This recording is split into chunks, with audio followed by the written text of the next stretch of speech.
fans, welcome back to Room 237, back with another review. And it's another review of an A24 film. I'm kind of hesitant to call it an A24 horror film. I've seen it listed almost everywhere as a horror film, science fiction horror. The science fiction is definitely evident. But I've watched it twice now, and I guess it's more of a introspective horror film. I could definitely see people watching it and kind of the same reason way they would watch like a killing of a sacred deer, where they would just call it a drama. No jump scares, no slasher, no monster, no supernatural anything. It's more just the situation and like a horror introspective type film.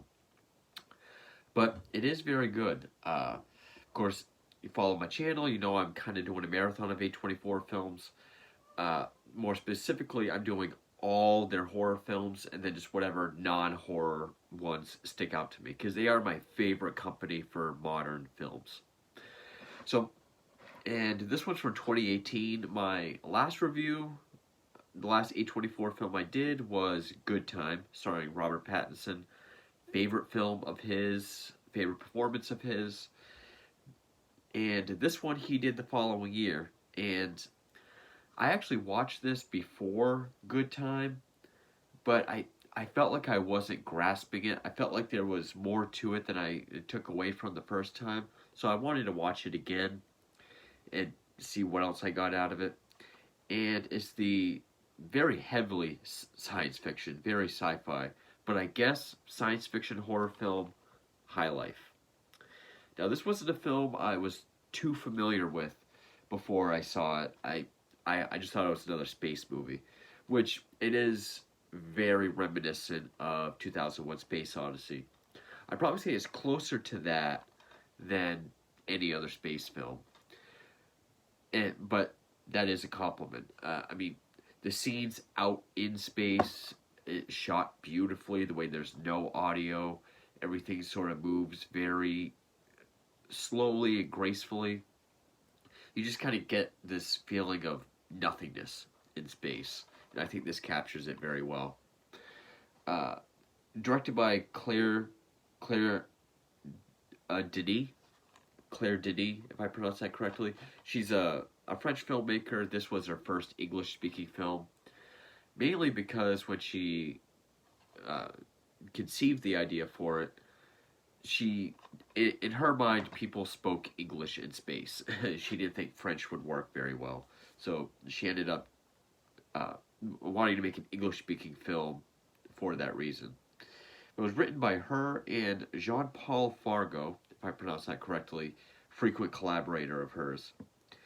And it stars Robert Pattinson, Juliette Binoche, Andre Benjamin, or Andre 3000, Mia Goth from X, and the upcoming Pearl, which I'll be seeing and reviewing tomorrow, so stay tuned for that. Victor Banerjee and Lars Eidinger. Yorick Lasso did the cinematography, and Stuart A. Staples scored it. And it was made for 8 million euros or pounds, whatever they use in France. It only grossed 2.8 million. But like I always say, kind of what happens with A24. Now, essentially, this movie really does have two stories going on. And actually, before I get into that, it is beautifully shot. This movie does look amazing, which you can kind of take away from any A24 film. It looks great. It is well acted. It goes back and forth between these two time periods, and some parts are very vague, ambiguous as to what's going on or what the meaning of it is.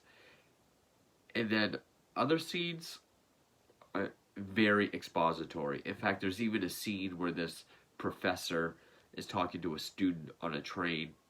The only scene these characters ever appear in, and essentially the professor explains the entire plot to her, which is like the audience surrogate. I don't really, that wasn't needed. I don't think we really needed that exposition. And this is one of those films where you can come up with 100 different meanings and what exactly the whole film is about. Now, on the surface, what it's about is you have this cast and crew of convicts who are part of this sort of sentence commuting program where they get sent out into space in order to study black holes, see if they can harness the energy from it, but also test the effects of radiation on humans.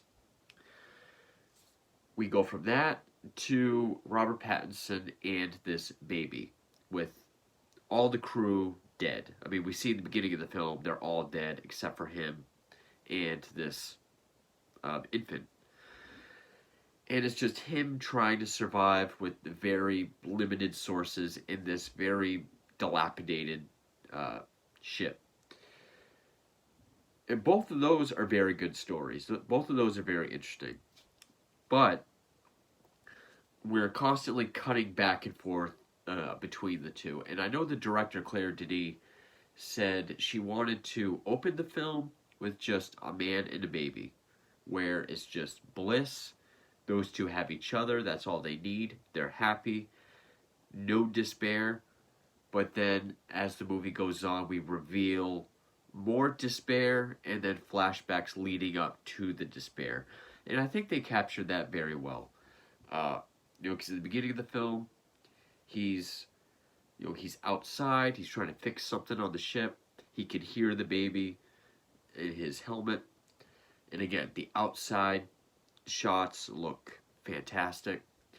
Baby starts screaming and crying. He drops the wrench, and we just see it slide down, drop off into the abyss of space.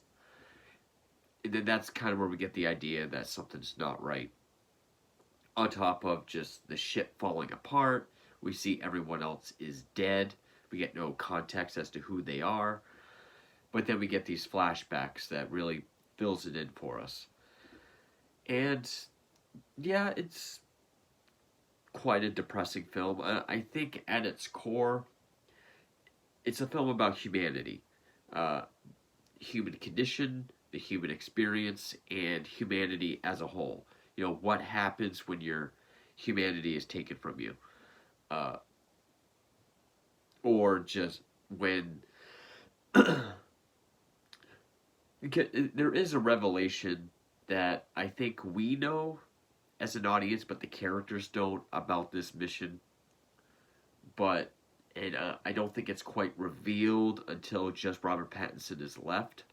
But what happens when your humanity is taken away? These convicts go up there. Even the pilot is part of the program. This nurse that's running all her own research program. She's a convicted murderer. She killed her kids and husband. But everyone's in compliance with what's going on. Things like sex is prohibited, but there is a room called the box where they're allowed to gratify themselves. This experiment that the nurse is doing is trying to artificially inseminate the females of the ship, from sperm samples, artificially inseminate them. So even that alone, just taking away the sexuality, strips them of humanity. And the fact that they have to go into this box in order to gratify themselves. But these two characters in particular, Robert Pattinson and Mia Goth, they kind of represent the kind of rebellion of the whole thing, or represent the whole idea of maintaining your humanity and not losing what makes you human. Because Robert Pattinson eventually takes a life of abstinence. He doesn't use the box. I guess he's exempt from these experiments. And Mia Goth sort of in a contraband kind of way, douches herself to kill all sperm. So they're not giving into it. They're not. They're they're not complying into this whole idea of what strips away their humanity. And also, the ship just looks like a giant shipping container. I know some people have criticized the set pieces for looking kind of cheap, but even if you look at it kind of literally, it's a ship that they're sending convicted convicts into space with to die. They're not going to give them like a Star Wars level, like high tech ship. But also, you have Andre 3000's character. I think his name was Cherney, which was a nickname. He tends the garden, the inside garden with Robert Pattinson, and he does it because it reminds him of Earth.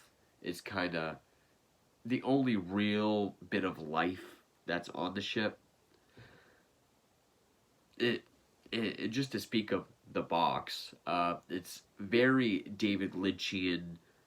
Uh, it has this very Lynchian look when we see the nurse going in and using it, because it's just like this black room with these two red pads and like this lever. It's like a lever that makes like this silver phallus go up, and like it's just one of those shots where it's just a black void. And there's these straps she holds onto, and all these crazy angles and slow motion. We even get this one crazy angle of like dark red space and just that thing going in like that. She even puts a condom on it, I guess for sterilization and lubrication. But then it looks like she's fantasizing like just this horse or something, like just this big furry thing underneath her. It's very bizarre. It's a very sort of sexually charged film. You know, kind of, sex is life. Sex brings life, but in a very unnatural way. Can't have sex naturally. You have to masturbate in a room. The insemination has to be done artificially. And her idea, I guess, is to try to birth this baby. I guess one, probably because she feels she killed hers. She wants another one.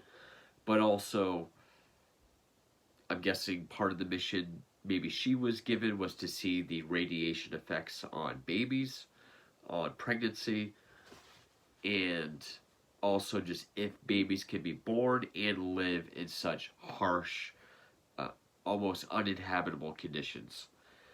And up until this point, a few babies have been born but died due to the radiation. The captain dies from radiation.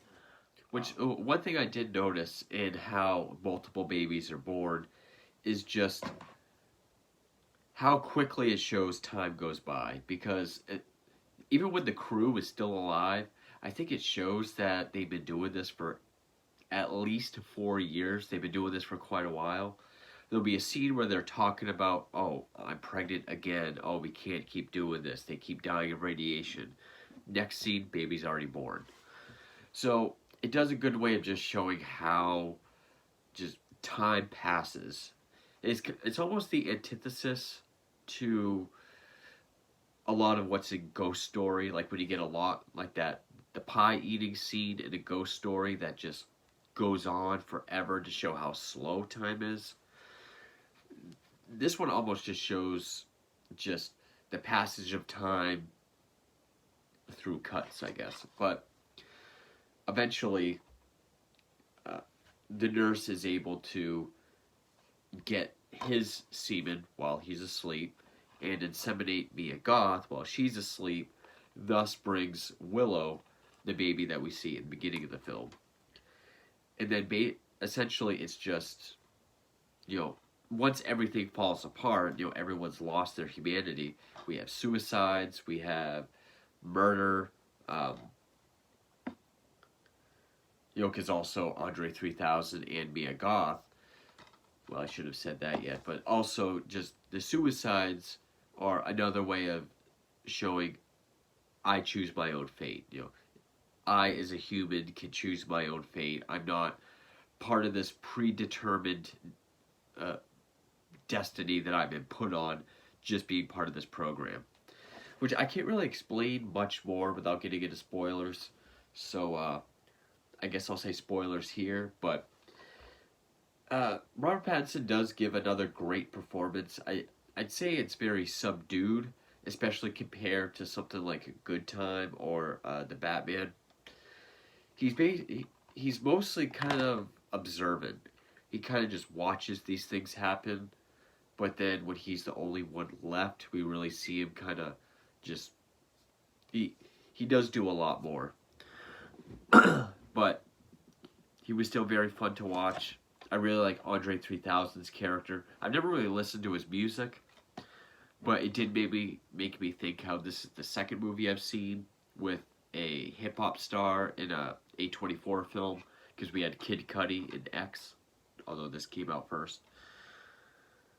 And really, where all this kind of culminates is a scene towards the end that I can't really say without getting into spoilers. But I mean, if you're a sci-fi fan, definitely check it out.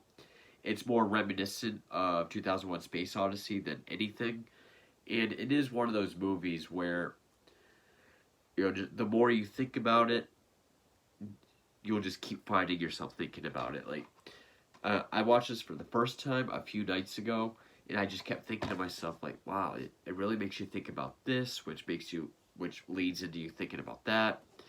It's definitely a different kind of space film, but I really did enjoy it. So with that, I'm going to get to spoilers. So,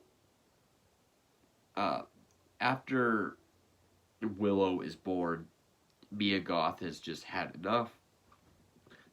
I can't remember why, but they want to send one of the ship's pods towards this black hole. I guess see how close they can get to it.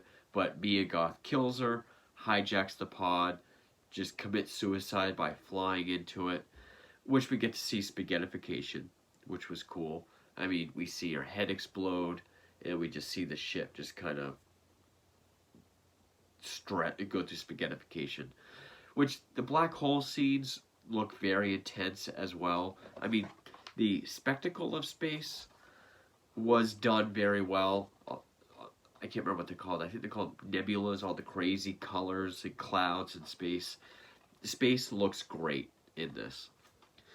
She commits suicide by spaghettification as another way of just kind of refusing to comply and, remain, keep her humanity, I guess. Andre 3000, I think it's implied that he had Robert Pattinson kill him and then bury him in the garden for similar reasons, because he gives him some speech about how he's doing this mission to help raise his and his wife's son, but he realizes at this point it's a suicide mission. They were never going to come back. And maybe that was something that the professor said in the very beginning, that, yeah, we're just sending them up there with this mission, but, we're never going to get their messages. There's never going to be any contact. We're just sending them up there to die. And I think even that in itself is another thing that you can look into. Like, is that just another way to cleanse the earth? Send the undesirables up there to die. If they do find something, then great, but how would we know about it because we cut off contact with them? I don't know. It just something else to think about. But there's this other guy that tries to rape Mia Goth's character, but he gets killed. The nurse ends up killing herself as well. That's because of her injuries. Because after Mia Goth kills herself, this other woman gets pissed, goes to stab the nurse. I don't even remember how that girl died. Eventually, everyone's dead, and it's just Pattinson and Willow. But right before the nurse throws herself outside, she tells him that she's his and Mia Goth's, and so then he decides to raise her. And then we just cut to when she's about 12, 13, 14, 13, 14 years old. And like this is when the flashbacks end. Which also I didn't say, because someone might point it out. Yeah, we do get flashbacks to a young boy playing with a dog and this other girl. And it's revealed that the dog was killed, and supposedly the girl killed the dog, which was Robert Pattinson's, and then he killed her because of it. That's why he's been convicted ever since. So that's why he's in jail. But so now Willow's like in her teens, and it shows that she's laying in bed, she gets her period, and Robert Pattinson starts to realize that life is moving on ahead of us. If we want to sustain life, we're going to have to procreate. Now, in the very beginning of the film, when he's trying to kind of conserve as much energy as he can from the ship, he undoes all the cryogenic systems, puts all the bodies in their space suits, throws them outside, which was a great shot of them just descending through space, which he did that as a sign of respect. Just, I guess as a sign of respect, but also kind of hoping that, they might still be alive, but I guess not die through the horrors of space.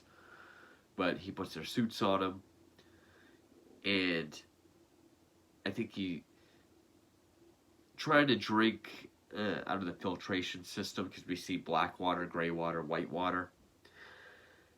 And I think the water's not exactly clean, so like he's talking to baby Willow, and he kind of says this thing like, kind of makes a joke about the taboo of eating feces, drinking urine, and how it's a taboo. But if you have to survive, then you have to. So he was willing to break that taboo, but the concept of incest is one that he's not willing to do. So when they see that there's this other ship approaching them, the same kind of ship, theirs is numbered 7, this one is numbered 9, he realizes, to her, he wants to make it sound like, there might be people that can help us. Maybe like with resources or energy or contact. Because at this point, he knows they've lost contact with Earth. And they're just kind of drifting aimlessly. But when he goes over there, it's just a ship full of dogs. Feral dogs. Most of them are dead and have been eaten. And that's when he realizes that, one, they were sent up after his ship. So they put the lives of convicts, they thought of sending convicts up there before animals. Which, I mean, if this is their idea of just slowing down the dog population like it was just to get rid of prisoners, that's a bit of a stretch. To test the radiation on dogs, that I could see, but if there's no people, how would they know? I guess that's where it gets kind of fuzzy. But he realizes that prisoners were sent first and then dogs. But this is also when he realizes that, because there's a bunch of puppies, so they've been allowed to procreate as is. And that's when he realized, they're in the same boat as animals. They've almost, the one thing they have left to do is cannibalize and incest in order to procreate. That once they break those taboos, they're no longer human. But it's getting to the point where that's what they're going to have to do. And he's not willing to do that. So then it just ends with her upset that he didn't grab a dog. he says, why we can't have what he tells her is because they're dirty. They got to disinfect. But then they see this other black hole, and pretty much ends with them deciding to get in this other pod and fly towards it, and then it just ends in like a beam of light and then black, which, to me was another suicide. I think they both accepted their fate, and they realized, not only are we taking charge of our destiny and our fate, but also if we don't, then not only will, essentially we'll have to give in, lose the last bit of our humanity, which is giving into the taboo of incest, which he's not willing to do. So, there's no way to populate and prolong life without doing that. So the only thing left to do was to kill themselves, and they did it in a very creative way. They just flew right into where they'll go to spaghettification. At least that's what I got from it. I got from it that when he goes in that ship, he sees that they pretty much become animals. That, in the mindset of the people that put on this program, but also just where they are in the world of survival. They will eventually have to either cannibalize or commit incest to prolong life. And it doesn't really suggest that he put that idea in her head that, hey, if we want to keep going, you and I are going to have a kid. But it shows that he understands that that's the only option. So I took it as, choosing humanity over just everything else. Fairly powerful film, at least with how I looked at it. I'm sure there's 1,000,001 ways that you could take this film. I'm sure none of them are wrong. Yeah, I'm not usually a big sci-fi fan, especially ones like in space and stuff like that, but I still thought this was a strong, very well made, well acted, well written, well structured film. And it was one I heard about years ago, but never really decided to check it out until I was going through all these A24 films. But yeah, I am glad I watched it a second time because there was more stuff that I picked up on than I did the first time. Not as good as, say, in terms of Robert Pattinson, as Good Time. As far as sci-fi goes, I would lean more towards Under the Skin than I would like an outer space film. But this was still very well made. So that's A24's High Life. So tomorrow I will be seeing, and I will have a review up for Pearl, so look out for that.